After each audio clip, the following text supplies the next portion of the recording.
老师好，我们这次非处方报告题目是止咳化痰。以下先介绍一下我们的分工和组员。首先，组长的部分负责分工协调，还有剪片的是梁凯军。然后实际到药局采访和采访问题的构想是方玄敏、梁凯军、简子轩。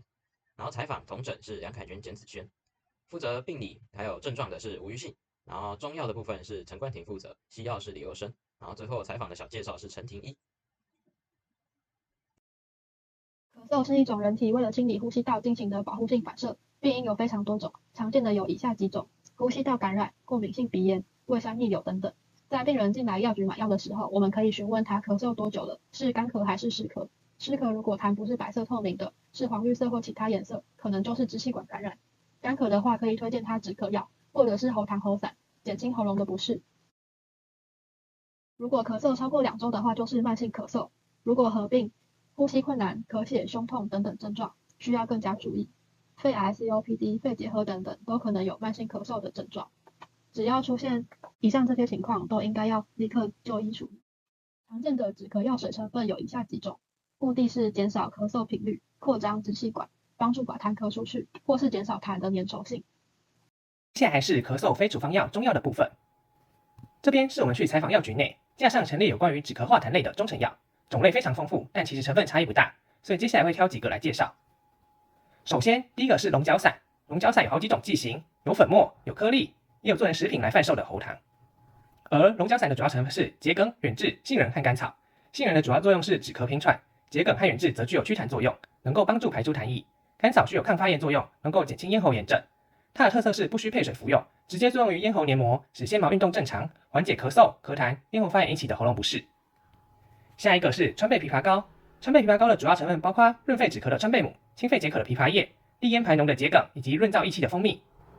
由于其性质凉润，适用于阴虚燥咳或热性咳嗽，如喉咙干痒、声音沙哑、痰少且难以咳出等症状。然而，若用于寒性咳嗽，反而可能加重病情，特别是痰湿量多且粘稠、伴随怕冷症状的患者。服用川贝母这类寒性药材可能会加重病情，导致脓痰不易排出。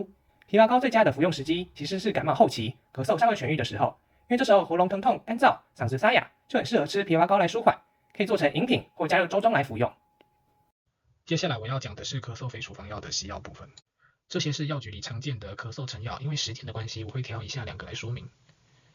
首先要介绍的是大正百宝能的感冒颗粒，它的西药成分是 acetaminophen， 可以用于退烧；dextromethorphan 作用是镇咳祛痰；methylephrine 可以使支气管扩张作用及镇咳；potassium guaiacol sulfonate 可以让痰的浓度比较稀薄，使痰容易咳出；carbinoxamine maleate 能缓解过敏感冒所引起之相关症状，如鼻塞、流鼻水、打喷嚏。它的特色是在胃中极易吸收，能够快速缓解症状。此外，一般感冒会导致体内维生素的大量消耗，而引发疲劳、倦怠感。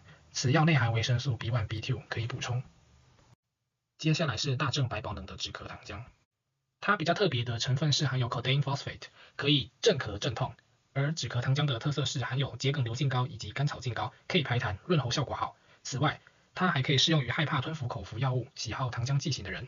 本组别参访药局时询问了药师10个问题，因为时间的限制，我只挑几个来说明。以下是这些问题和答案。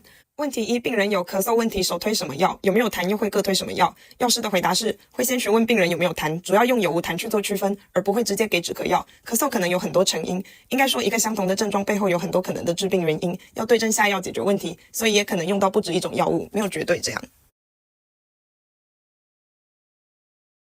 问题3，干咳化痰祛痰推荐用什么药呢？药师的回答是，干咳用 dextromethorphan， 化痰用艾克痰 acetylcysteine， 祛痰用 mucosolvan。另外，咳嗽的治疗也有可能用到抗生素、类固醇等。问题4，像这种的感冒药，如果病人忘记吃药，要怎么解决？药师的回答是，首先找到病人给药时间的终点，也就是2个吃药时段的中间，比如说8点跟12点的中间是10点。如果忘记吃药，在时间终点前想起来就补吃前一个时段的，如果超过就直接等下一个时段的药再吃就好了。问题6，要怎么区分严不严重？药师的回答是，用病人咳了几天去做判断，咳超过2个礼拜可能是霉浆菌感染，建议去挂耳鼻喉科，然后如果是小孩注意一定要去小儿科。问题7，那如果开了3日药结束后病人又回来，会建议直接就医吗？药师的回答是，主要透过病人是否按时吃药来判断需不需要就医，应该关心他们服药的情形。问题9，不同的剂型推荐给哪些不同的族群？药师的回答是，应该针对不同年纪情况的客群给剂型，像小孩一开始给药水这样。我们报告的内容就到这边，谢谢大家。